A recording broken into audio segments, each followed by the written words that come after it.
नमस्कार, आप देख रहे हैं क्लीन न्यूज एमपी और वक्त हो चला है मध्य प्रदेश की 10 फटाफट बड़ी खबरों में। सभी खबरें जरूरी और काम की हैं, तो वीडियो को पूरा देखें और आप न्यूज को कहां से देख रहे हैं हमें कमेंट्स में जरूर बताएं। साथ ही वीडियो को लाइक भी करें।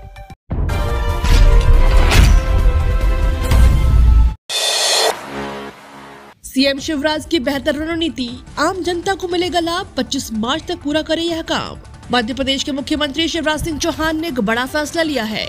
दरअसल राज्य में कई तरह की योजनाएं संचालित की जा रही हैं। योजना को सुधर तरीके से संचालित करने के साथ ही इसमें नवाचार रखने के लिए अपने एमपी की जनता की भागीदारी ली जाएगी। वहीं जन भागीदारी से सुझाव के कार्यक्रमों को और अधिक प्रभावी और लाभकारी बनाया जाएगा। इसके लिए मंत्री समूह गठित की गई है। योजना और कार्यक्रम के क्रियान्वयन के लिए भी जन भागीदारी कर जनता से सुझाव मांगे गए हैं। प्रदेश की जनता 25 मार्च 2022 तक mp.mygov.in पर अपने सुझाव भेज सकती है। प्रदेश की कन्या विवाह योजना की रूपरेखा तैयार करने के लिए मंत्री समूह गठित की गई है, जिसमें जल संसाधन मंत्री तुलसीराम सिलावट के अलावा कृषि मंत्री कमल पटेल और पशुपालन मंत्री भीम सिंह पटेल को भी शामिल किया गया है। इसके अलावा लाडली लक्ष्मी योजना के हितग्राहियों को योजना का लाभ देने और बेहतर क्रियान्वयन के लिए इसमें चिकित्सा शिक्षा मंत्री विश्वास सारंग के अलावा कृषि विकास मंत्री कमल पटेल, पर्यटन और संस्कृति ठाकुर और अनुसूचित जाति कल्याण मंत्री सुश्री मीना सिंह मांडवे को शामिल किया गया है।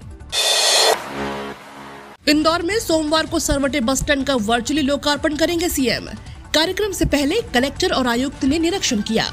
इंदौर में बने सरवटे बस स्टैंड का मुख्यमंत्री शिवराज सिंह चौहान सोमवार को वर्चुअल रूप से लोकार्पण करेंगे। कार्यक्रम से पहले इंदौर विधायक, कलेक्टर और आयुक्त ने निरीक्षण किया। इंदौर आयुक्त प्रतिभा पाल ने कहा, शहर के मध्य नवनिर्मित सरवटे बस स्टैंड के कॉम्प्लेक्स का मुख्यमंत्री शिवराज सिंह 21 मार्च को सुबह 11 बजे वर्चुअली ई लोकार्पण करेंगे। इसी कार्यक्रम में आवश्यक व्यवस्थाओं के संबंध में विधायक आकाश विजयवर्गीय, कलेक्टर मनीष सिंह के साथ शनिवार को कॉम्प्लेक्स में किए गए कार्यों का निरीक्षण किया गया एवं लोकार्पण कार्यों की व्यवस्थाओं के संबंध में आवश्यक दिशा निर्देश दिए।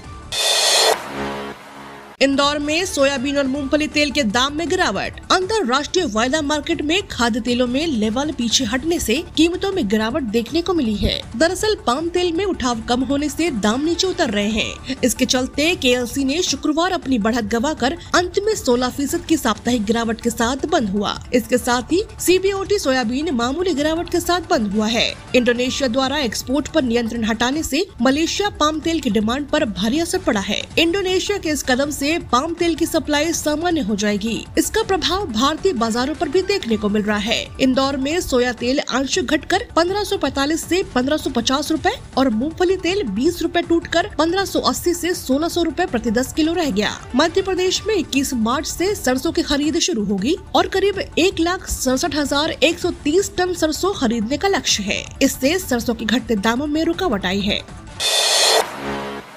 सिर्फ महिलाओं के लिए तैयार हुआ ये पार्क, यहाँ बनेगा शी लाउंज। राजधानी भोपाल में सिर्फ महिलाओं के लिए विशेष पार्क तैयार किया गया था, लेकिन लंबे समय से देखरेख के अभाव में इसके हाल बेहाल हो रहे हैं। ऐसे में महिलाएं भी यहाँ आने से कतराती हैं। हालांकि अब इस पार्क को फिर से महिलाओं के लिए तैयार किया जा रहा है। यहाँ शी लाउंज भी बनेगा। जानकारी के अनुसार जल्द ही फिरदौस पार्क को आर्च ब्रिज की ओर निकलने वाले रास्ते की नर्सरी के पास विकसित किया जाना है। यहाँ कई सुविधा जुटाई जाएंगी।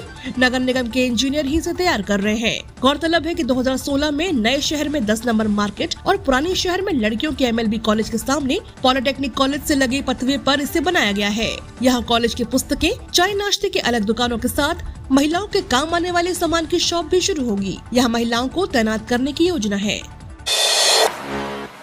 किसानों को करोड़पति बना देगी यह फसल, 15 लाख हेक्टेयर में बोवनी। जाने कैसे उठाए लाभ। देश और दुनिया पर यूक्रेन क्राइसिस का व्यापक दुष्प्रभाव पड़ रहा है, पर मध्य प्रदेश के किसानों के लिए यह कमाई का मौका भी साबित हो रहा है। Credit rating and information services of India limited यानी क्रिसिल की रिपोर्ट की माने तो रूस यूक्रेन विवाद के कारण भारत से गेहूं और मक्का का निर्यात और बढ़ सकता है।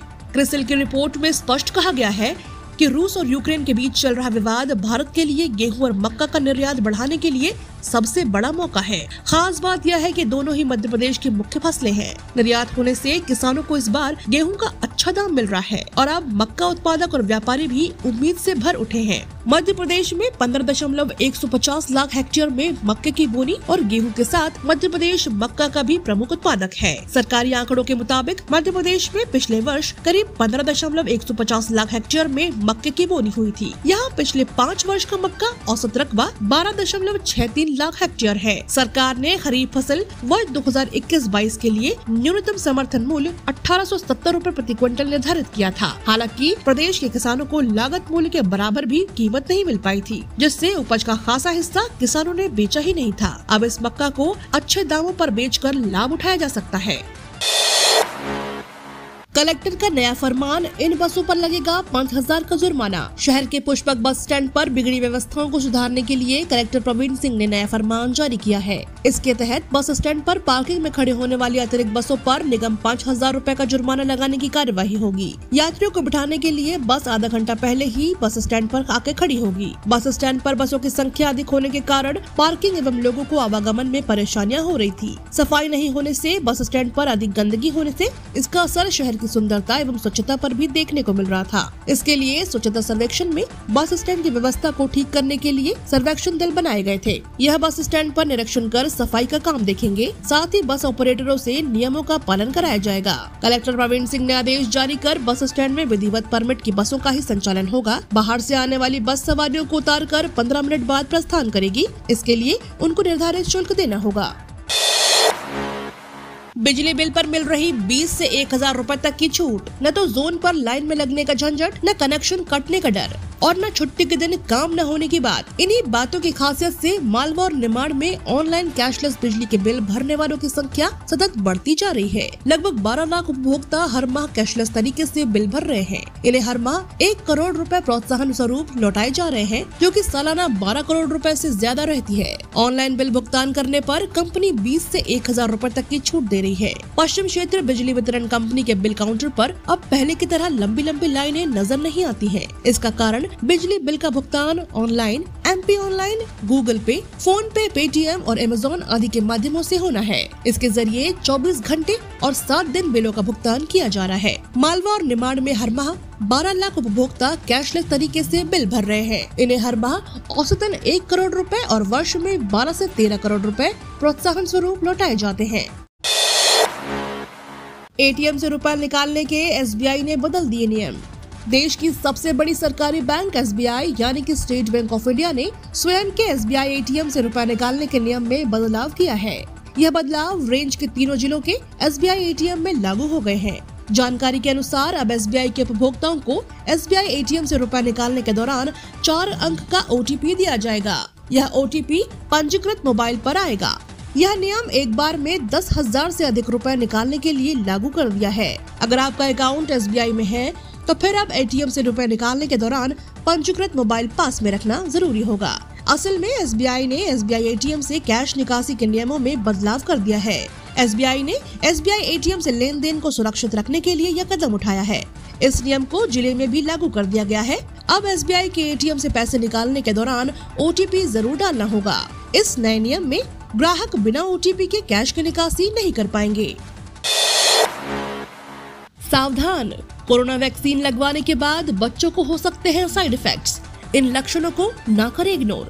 देश भर की तरह मध्य प्रदेश में भी बच्चों का कोरोना टीकाकरण अभियान शुरू किया जा रहा है। 12 से 14 साल के बच्चों को यह टीका लगाया जाएगा। प्रदेश में करीब 30 लाख बच्चों को वैक्सीन लगाने का टारगेट है, जो कि रंग पंचमी के दूसरे दिन से प्रारंभ किया जाएगा। एक्सपर्ट्स के अनुसार बच्चों को कोरोना का टीका लगाने के कुछ साइड इफेक्ट्स हो सकते हैं। टीका लगाने के बाद यदि कुछ विशेष लक्षण दिखाई दे तो पेरेंट्स को अतिरिक्त सतर्कता बरतना होगा। प्रदेश में इससे पहले 15 से 18 साल के बच्चों को कोरोना का टीका लगाया जा चुका है। उस दौरान भी कई बच्चों को वैक्सीनेशन के बाद कुछ हल्के साइड इफेक्ट्स देखने गए थे। हालांकि ये माइल्ड लक्षण होते हैं और इससे घबराने की जरूरत भी नहीं है, पर सतर्कता अवश्य बरतना चाहिए। इसके साइड इफेक्ट्स ये भी दिखाते हैं कि वैक्सीन ने अपना काम शुरू कर दिया है। एक्सपर्ट्स बताते हैं कि पेरेंट्स को इस बात का ख्याल रखना चाहिए कि वैक्सीन का पहला डोज लेते ही बच्चे एकदम से फौलाद के नहीं बन जाएंगे। डोज के कई हफ्ते बाद इम्यूनिटी विकसित प्रारंभ होगी। वैक्सीन लगवाने के बाद भी पूरी सुरक्षा रखना जरूरी है। प्रदेश में वैक्सीनेशन अभियान के तहत जल्द ही पहला डोज का लक्ष्य पूरा कर 6 अप्रैल से दूसरा डोज लगाया जाएगा। इन पदों पर निकली भर्ती, अच्छी सैलरी, 28 मार्च से पहले करें अप्लाई। मध्य प्रदेश में युवाओं के लिए सरकारी नौकरी पाने का सुनहरा मौका आया है। देवास बैंक नोट प्रेस में नौकरी पा सकते हैं। बैंक ने जूनियर टेक्नीशियन के लिए 81 पदों पर भर्ती निकाली है, जिसके आवेदन की प्रक्रिया शुरू की जा रही है और 28 मार्च 2022 लास्ट डेट है। इच्छुक और योग्य उम्मीदवार ऑफिशियल वेबसाइट bnpdevas.spmcil.com के माध्यम से ऑनलाइन आवेदन कर सकते हैं। उम्मीदवार की आयु 18 से 25 वर्ष होनी चाहिए। आरक्षित वर्ग के उम्मीदवारों को सरकारी नियम अनुसार आयु सीमा में छूट दी जाएगी। उम्मीदवारों को किसी भी मान्यता प्राप्त बोर्ड से ITI या इसके समान उपाधि होने पर स्वीकृति है। सैलरी 18,780 से 67,390 रूपए प्रति माह वेतन मिलेगा। ये तो थी दिन भर की 10 फटाफट बड़ी खबरें। रोजाना ऐसे ही अपडेट रहने के लिए क्लीन न्यूज MP को सब्सक्राइब कर बेल आइकन को जरूर दबाएं।